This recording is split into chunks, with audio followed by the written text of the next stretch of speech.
Les amis, j'espère que vous allez bien. J'ai pas très envie de faire ce live, j'ai pas très envie de faire cette vidéo. Évidemment, la France a perdu cette finale de Coupe du Monde, donc très triste. J'ai pas forcément envie d'en reparler. On fait quand même le live, débrief hebdo de la semaine, comme tous les dimanches soirs, donc évidemment pas dans les meilleures conditions, mais on va le faire quand même. Le but va être de reprendre un petit peu tous les événements qu'il y a eu cette semaine sur le marché, puisque c'était une semaine très très importante pour les marchés financiers, que ce soit sur la crypto ou différentes classes d'actifs. Donc on va reprendre un petit peu tout ça dans ce live, faire le point justement sur tous ces événements et voir un petit peu ce qui va pouvoir se passer dans la semaine prochaine. Donc préparer au mieux aussi la semaine qui arrive. On fera aussi un point sur les résultats qu'on a eu dans le serveur Discord qui ont été exceptionnels cette semaine, malgré une semaine très chargée, très particulière, très volatile. On a vraiment eu des super bons résultats. Donc voilà, on va refaire un petit point un petit peu sur tout ça. Évidemment, voilà, comme je vous disais, j'avais pas forcément envie énormément de faire ce live, envie de faire cette vidéo. J'aurais préféré être dans la rue avec mes amis en train de fêter la victoire de la France. Malheureusement, c'est pas le cas. Donc c'est comme ça. C'est des choses qui arrivent, on peut pas gagner tout le temps. Donc voilà, maintenant on va se reconcentrer sur les cryptos. Donc là, petit live ce soir, débrief hebdo de la semaine, comme tous les dimanches. Je vais juste intercepter mon chat qui est en train de bouffer mes fleurs. Voilà. Et on va pouvoir commencer. Juste avant, comme d'habitude, je vous invite à vous abonner si ce n'est pas déjà fait, à rejoindre le serveur Discord, vous avez le lien en bio et en description. Et puis c'est parti, on va pouvoir commencer. Déjà, ce qu'il faut dire, c'est que bon, malgré la défaite, on a quand même eu un dimanche dans le vert sur le marché des cryptos. Ça, c'est plutôt une bonne nouvelle, avec plutôt des bonnes performances, notamment du côté du BNB, qui a pris plus 6% aujourd'hui. Un petit peu plus de volatilité aujourd'hui qu'hier, mais un week-end relativement calme. Sur les 7 derniers jours, bon, on est quand même sur une semaine baissière, même si les 3 premiers jours de cette semaine avaient très très bien commencé. L'impulsion haussière justement de ce début de semaine a totalement été retracée. On a un Bitcoin qui est repassé sous les 17 000 dollars, on a un Ethereum qui est repassé sous les 1200 dollars, et on a un marché des altcoins qui a énormément souffert avec certains qui ont eu des très mauvaises performances. Je pense notamment au FTT, au SNX, au FTT, forcément le FTT, au CAZ, au Dogecoin, au Litecoin, au NIR, etc., etc. Du côté de l'indice Fear and Greed, forcément, cet indice Fear and Greed est redescendu un petit peu. On était monté au-dessus de 30 au début de semaine, et puis là, on est repassé à 26, forcément, vu que le marché s'est inquiété. Et on a surtout été rejeté par des niveaux de résistance très très importants qui devront probablement donc nous ramener en direction des 16 000 dollars au cours de la semaine prochaine. Donc je ne vais pas m'attarder dans une analyse Bitcoin trop approfondie parce que c'est ce que je vous ai fait hier. D'accord. Donc si vous voulez connaître un petit peu mon avis sur le marché, je vous laisse aller voir la vidéo d'hier. D'ailleurs, je vous invite aussi à aller voir la vidéo de vendredi où il y a eu un petit concept assez intéressant puisque j'ai parlé crypto avec une intelligence artificielle. Si ça vous intéresse, allez faire un petit tour. Globalement, voilà, mon avis, c'est une continuation baissière. J'ai déjà expliqué, on a été rejeté sur le niveau 0,5 de Fibo, sur le nuage d'Ishimoku et surtout sur le bas du range daily de cet été. Donc des gros niveaux de résistance qui devraient nous ramener vers les 16 000, voire même en dessous. Voilà, encore une fois, je considère que le bear market n'est pas terminé, que le bottom n'a pas forcément été touché. Donc voilà. Du côté d'Ethereum, c'est sensiblement la même chose. Voilà, on a cassé des niveaux très importants. On a été rejeté là aussi, pardon, sur le haut de notre range H4. Donc configuration de continuation baissière avec objectif de venir chercher au moins le bas du range, mais encore une fois, possibilité de passer sous les 1000 dollars. Évidemment, dans la suite, sur cette fin d'année 2022 et potentiellement sur ce début d'année 2023. Enfin, sur le début d'année 2023. Maintenant, il y a quand même pas mal d'opportunités intéressantes sur ce marché parce qu'il y a quand même un regain de volatilité, il faut le dire. Juste avant de regarder et de vous montrer un petit peu avec plus de précision les alts justement que je vais surveiller et les prises de position qui vont pouvoir être intéressantes, je vais répondre à vos premières questions et puis après on va pouvoir avancer. Binance qui vend pour maintenir le BNB et le BUSD. Ouais, on va parler de Binance, on va parler de OKX qui est down depuis ce matin. Il y a plein de choses super intéressantes à dire. En tout cas, bonsoir à tous et merci à ceux qui sont sur le live. Je rappelle les gars, on n'a pas vu la Coupe du Monde, voilà, bye bye et courage avec le Bitcoin. Ouais Naël, triste, triste, triste, triste. Un long M15 sur le BTC ou Ethereum. Moi je pense qu'on va pas tarder à se retourner vers le bas et à prolonger la continuation baissière. Je viens de m'inscrire sur Bybit, je galère à voir mes 3 TP posés, tu pourras faire une vidéo sur Bybit. Ouais, c'est prévu Playmat, c'est prévu, c'est prévu. Du coup, donc comme je vous disais, il y a quand même pas mal de configs intéressantes sur les alts. moi, je vais surveiller. Donc là, vous voyez que je me suis fait une petite liste. Je vais surveiller déjà DYDX. Alors là, on va être sur du court terme, donc c'est potentiellement des positions qui vont être prises dans la soirée ou demain matin. Mais en gros, voilà, comme prévu, pendant ce week-end-là, on a un petit peu retracé l'impulsion baissière de la fin de semaine dernière et on a mis en place une sorte de bear trap. Ok. Donc, bear trap, c'est quoi? C'est quand on va justement avoir un retracement haussier, un rebond technique haussier au sein d'une tendance baissière. Donc là, c'est le cas sur DYDX qui devrait du coup nous ramener plus bas. C'est le cas aussi sur le sol. C'est le cas aussi sur EGLD. Alors EGLD, on s'était déjà positionné. C'est le cas aussi sur le XRP. Alors XRP, c'est un peu différent. On a plutôt une sorte de triangle descendant. D'ailleurs, je ne sais pas pourquoi il a disparu. Donc, on va être sur de la continuation baissière. Maintenant, il y a juste une crypto où moi, je me suis positionné en longue ce soir. C'est sur ANT en M15. Là, du coup, triangle qui était plutôt descendant aussi. Mais on voit qu'on a bien validé la cassure et qu'on va probablement venir chercher cette liquidité ici vers le haut.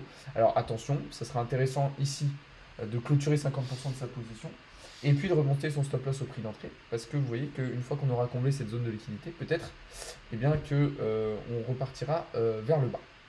Donc il va falloir être prudent.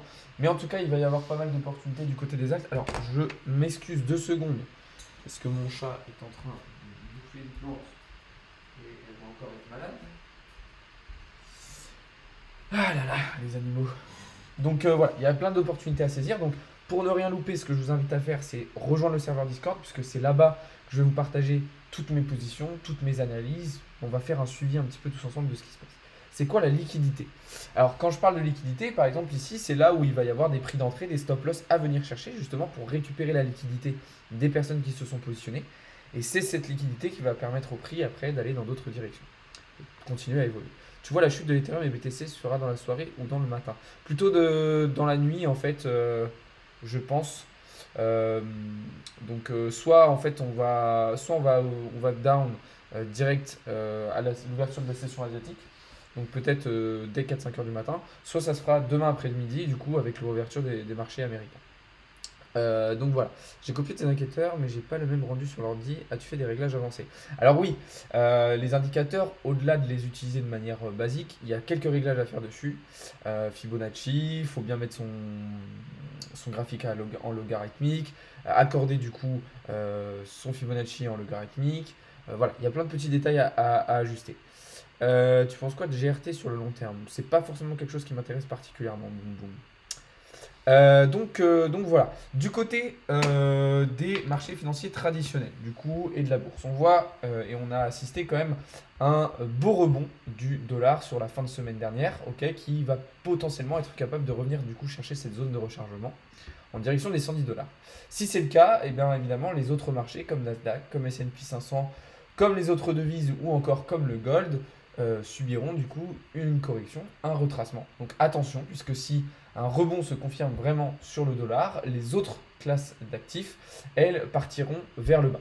Donc moi, je suis clairement baissé sur la plupart des marchés, malgré les annonces de la Fed de cette semaine, hein, avec un ralentissement des taux d'intérêt directeurs. C'est cependant pas suffisant pour les marchés. Ça me permet de faire un lien directement du coup avec la semaine prochaine.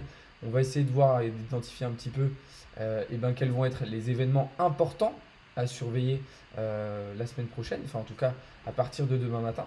Donc ça va être une semaine qui va être évidemment moins chargée que la semaine précédente, mais on va quand même retrouver pas mal de petites choses qui vont être intéressantes à surveiller.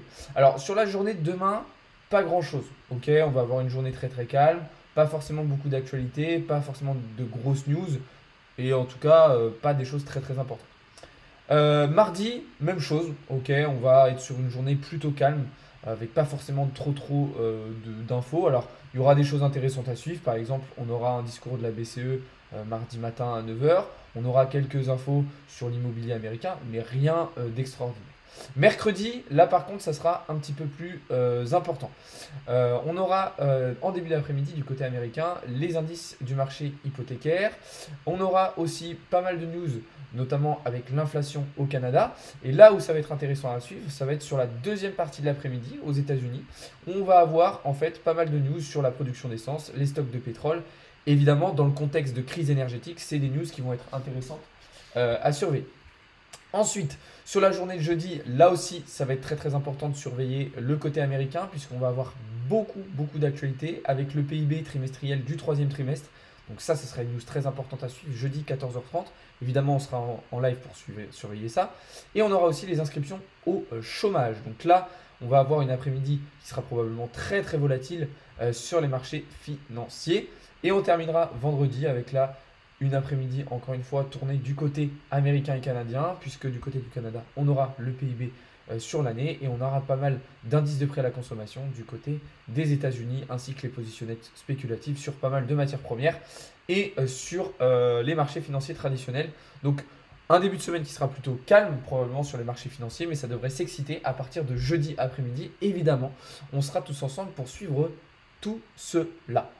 Donc voilà un petit peu ce qu'on pouvait dire là-dessus. Je vais reprendre un petit peu vos questions et puis après, on va pouvoir passer sur les résultats de cette semaine dans le serveur Discord qui ont été extraordinaires. Je dois te parler en privé. Oui, bah envoie-moi un message en privé, Baggy, sur Instagram, je t'ai déjà dit l'autre fois. L'euro USD, disons que si le dollar continue de rebondir, bah forcément les autres devises vont chuter. La plupart du temps, la crypto se refait dans le week-end et puis crash dans la semaine. Ouais, exactement. BNB, ça va donner quoi cette histoire? Bonne question. Salut Brandon. Peux-tu nous faire une petite analyse sur le gold, s'il te plaît? Je voulais partager l'analyse gold hier dans le Discord si vous voulez aller voir. Que penses-tu du copy trading? Ça peut être bien, pourquoi pas. Maintenant, il faut quand même avoir une bonne gestion des émotions, un bon risk management. Il y a quand même plein de choses à maîtriser, même si vous faites du copy trading. Le BTC, tu le vois à combien pour 2024? Bah 2024, c'est long. Début 2024, je le vois bas. Fin 2024, je le vois haut. Donc ça dépend de quel mois tu me parles dans 2024. Je ne sais plus quoi penser de BNB. On va parler de Binance juste après, vous inquiétez pas. Juste avant ça, je vais vous partager du coup les résultats de la semaine dans le serveur Discord, comme je vous le fais tous les dimanches soirs, parce qu'on a été quand même sur une très très belle semaine. Hein. Franchement, c'était pas une semaine facile. Pourquoi? Parce qu'il y a eu énormément de volatilité, il y a eu des news macroéconomiques du coup qui ont pris pas mal de place, mais on s'en sort très très très bien. Donc je vous ai partagé les résultats du Crypto VIP et du Forex cette semaine, d'accord? Donc sur la crypto, on a été sur 23 take profit touchés cette semaine, contre seulement 4 stop loss, et on a encore 2 trades en cours. Et on a eu un trade aussi sur lequel on est sorti au prix d'entrée. Donc une magnifique semaine, 23 take profit touchés contre seulement 4 stop loss, c'est vraiment très intéressant. Donc tous ces résultats-là, je vous les partage tous les dimanches soirs dans la partie résultats VIP, donc c'est public, en toute transparence, vous pouvez voir les résultats qu'on a.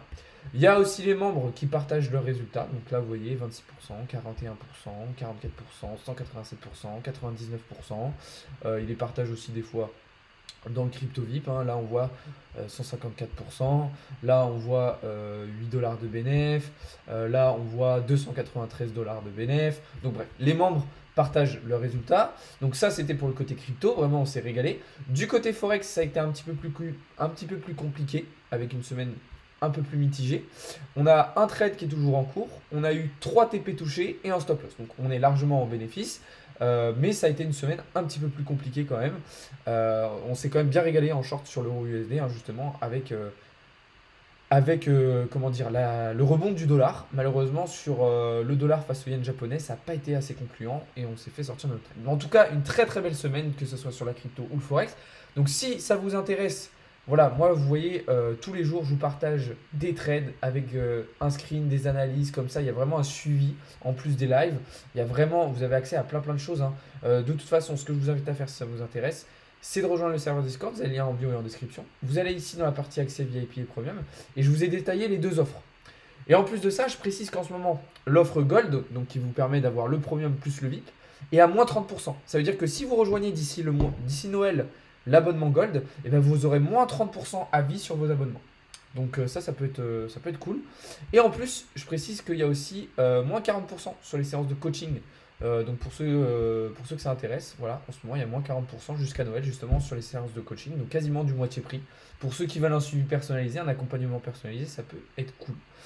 Je précise aussi que pour les personnes voilà, qui n'ont pas forcément le temps ou les compétences de copier des trades, vous avez aussi la société Harmonia avec laquelle je travaille depuis plusieurs mois. C'est une société française de gestion en investissement qui va vous permettre de faire du trading automatisé. Il y a des rendements très intéressants que je vous ai partagés ici. Hein. Sur les dernières années, vraiment, Harmonia fait des très bons résultats et arrive sur la plupart des mois à battre le marché. Donc là encore, si ça vous intéresse, je vous invite à rejoindre le serveur Discord. De toute façon, même si voilà, vous ne voulez pas prendre d'abonnement, vous ne voulez pas payer de séances de coaching, etc., je comprends tout à fait. Comprenez bien que de toute façon, il y a une grosse majorité du Discord qui est complètement gratuite. Donc n'hésitez pas à aller en profiter. Et en plus, on vous prépare plein de belles surprises pour le début d'année 2023. Vous allez voir, il va y avoir des améliorations des services existants et des nouveaux services qui vont arriver aussi avec plein de choses super intéressantes. Donc vraiment, n'hésitez pas à aller checker tout ça. Je ne suis pas dans le Discord. Eh ben, je t'invite à le rejoindre, Brandon. Tu as le lien dans la bio. Emploi Bull Run, je veux dire.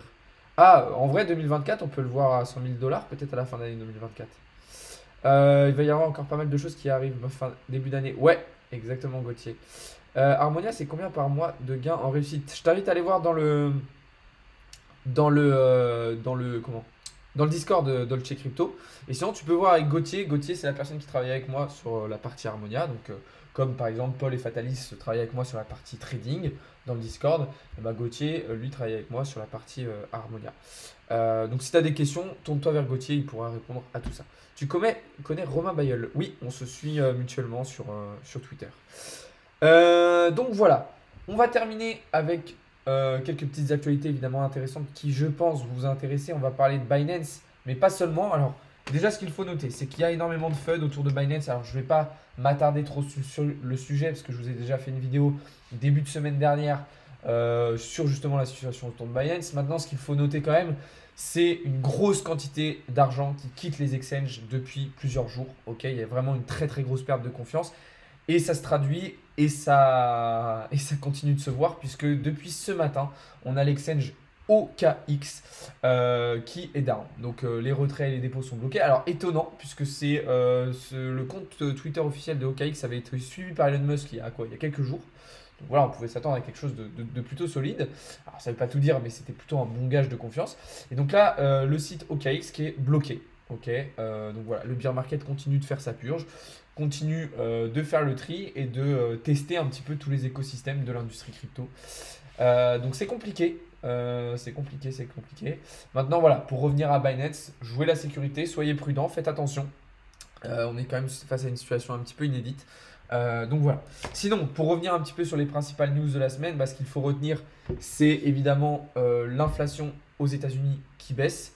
Au même titre que l'inflation européenne. Donc ça, c'est plutôt des bonnes nouvelles. Et évidemment, ce qu'il y a à noter, c'est aussi le ralentissement de la hausse des taux d'intérêt par la Fed, justement, vu que l'inflation semble un petit peu être maîtrisée. Voilà les amis, je ne vais pas rester plus longtemps en live aujourd'hui. On va s'arrêter là. Voilà, clairement, je n'ai pas trop la tête à parler crypto ce soir, vu que la France a perdu. Je suis un peu dégoûté. Je suis un petit peu fatigué aussi de mon week-end, pour tout vous avouer. Donc voilà, merci beaucoup d'avoir regardé cette vidéo, regardé ce live. Merci pour ceux qui étaient présents. Encore une fois, n'hésitez pas à rejoindre le Discord, n'hésitez pas à me suivre sur les différents réseaux sociaux.